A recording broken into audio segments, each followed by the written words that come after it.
Assalamualaikum warahmatullahi wabarakatuh. Perkenalkan, kami dari kelompok 7 dengan anggota Tiara Maharani, Febrina Ainani Tanjung, dan Himra Fiansyah akan menjelaskan materi tentang lembaga kepresidenan dan kementerian. Berikutnya akan ada 3 pokok-pokok pembahasan yang akan dibahas. Yang pertama, masa Orde Lama, dan yang kedua, masa Orde Baru, dan yang ketiga, pasca Orde Baru. Selanjutnya, kita akan memasuki materi pertama, yaitu masa Orde Lama.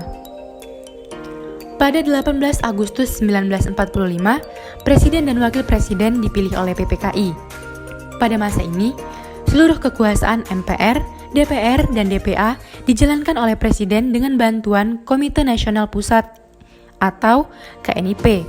Namun, setelah beberapa bulan pemerintahan, KNIP meminta kekuasaan yang lebih. Hal ini kemudian direspon oleh lembaga kepresidenan dengan memberikan kekuasaan untuk menetapkan haluan negara dan membentuk undang-undang melalui Maklumat Wakil Presiden nomor 10.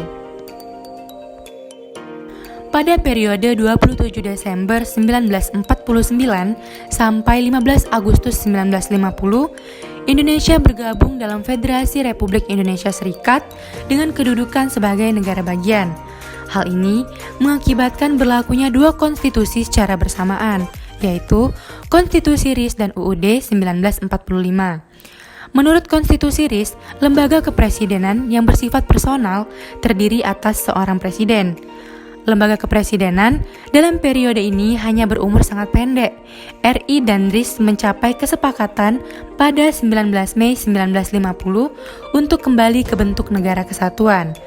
Pada 15 Agustus 1950, Konstitusi RIS diubah menjadi Undang-Undang Dasar Sementara Republik Indonesia. Menurut UUD 1950, lembaga kepresidenan yang bersifat personal terdiri atas seorang presiden dan seorang wakil presiden. Pada masa ini, lembaga kepresidenan hanya bersifat sementara seiring pemberlakuan konstitusi sementara dan akan berakhir dengan lembaga kepresidenan menurut konstitusi tetap yang akan dibuat. Berikutnya, lembaga kementerian pada masa Orde Lama yaitu di bawah Presiden Soekarno, di mana Presiden merangkap sebagai Perdana Menteri serta DPRS dan MPRS beralih fungsi dari legislatif ke eksekutif. Selama bertahun-tahun terakhir Presiden Soekarno, kabinet yang lebih besar memuncak pada 111 menteri.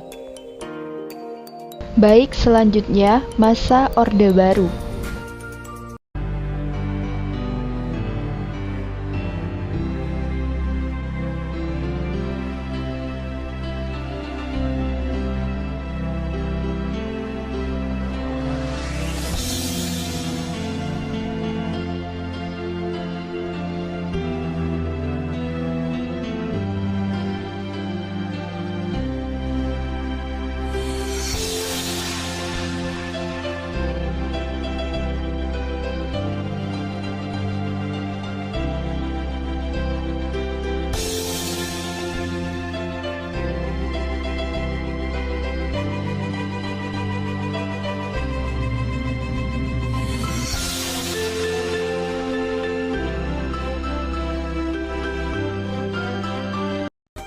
Pada masa ini diberlakukannya kembali UUD 1945, yaitu semua kekuasaan, susunan dan kedudukan, tugas dan wewenang, serta hak dan kewajiban lembaga kepresidenan praktis sama dengan periode Republik I.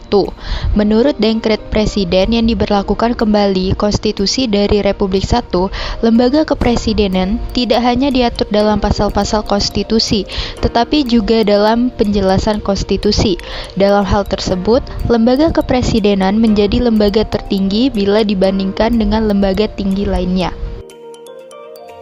Setelah MPRS terbentuk, lembaga ini menetapkan ketetapan MPRS yang mengangkat Presiden Petahana sebagai presiden seumur hidup. Pada tahun 1968, Presiden Soeharto ditetapkan dengan jabatan pejabat presiden. pada tahun 1968, pengisian lembaga kepresidenan harus sesuai dengan UUD 1945. Pada tahun 1998, saat Presiden Soeharto mundur dari jabatannya, pengucapan sumpah pelantikan presiden oleh wakil presiden tidak dilakukan di depan MPR atau DPR, melainkan hanya di depan pimpinan MPR atau DPR dan Mahkamah Agung. Hal ini membuat gelombang people power yang dikenal dengan Gerakan Reformasi 1998 akhirnya mengakibatkan sistem ketatanegaraan berubah secara cepat. Dapat disimpulkan bahwa presiden tidak lagi memiliki kekuasaan penuh dengan dicabutnya ketetapan MPR nomor 5 dengan ketetapan MPR nomor 9 tahun 1998. Lembaga kementerian pada masa Orde Baru, yaitu di bawah Presiden Soeharto, kabinet yang dibentuk lebih kecil, dan dari 1968 sampai 1998 berlangsung untuk jangka presiden 5 tahun. Setelah jatuhnya Soeharto dan dimulainya era reformasi, sistem kabinet presidensial telah dijaga. 3. Pasca Orde Baru. Pada masa ini merupakan masa transisi ketatanegaraan akibat proses perubahan konstitusi UUD 1945 secara fundamental. Masa ini juga merupakan akibat dari people power yang dikenal dengan reformasi 1998. Oleh karena perubahan kekuasaan, susunan dan kedudukan, tugas dan wewenang, serta hak dan kewajiban lembaga kepresidenan dilakukan secara bertahap, maka pembahasan pasca Orde Baru ini dilakukan menurut tahapan perubahan konstitusi. Pada masa inilah untuk pertama kalinya presiden dipilih oleh MPR dari calon yang berjumlah lebih dari 1 orang, serta presiden wajib menyampaikan laporan tahunan penyelenggaraan pemerintahan kepada MPR. Lembaga kepresidenan mendapatkan kekuasaan, susunan dan kedudukan, tugas dan wewenang, serta hak dan kewajiban yang baru menurut konstitusi yang baru. Menurut Undang-Undang 1945, lembaga kepresidenan bersifat personal dan terdiri atas seorang presiden dan wakil presiden. Lembaga ini dipilih secara langsung oleh rakyat dengan syarat dan tata cara tertentu dengan masa jabatan selama 5 tahun dan hanya dibatasi untuk 2 periode jabatan.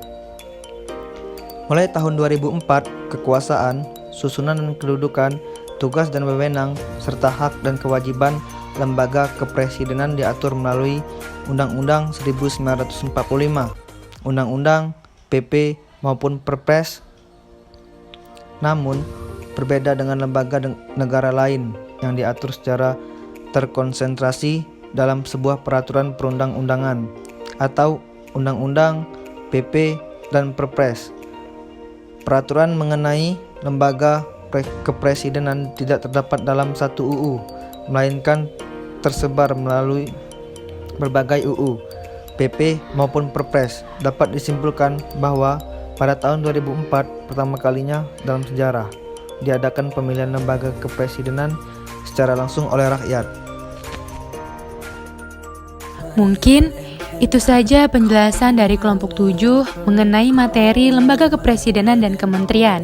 Bila ada salah kata, kelompok kami minta maaf. Kepada Allah, kita sama-sama mohon ampun.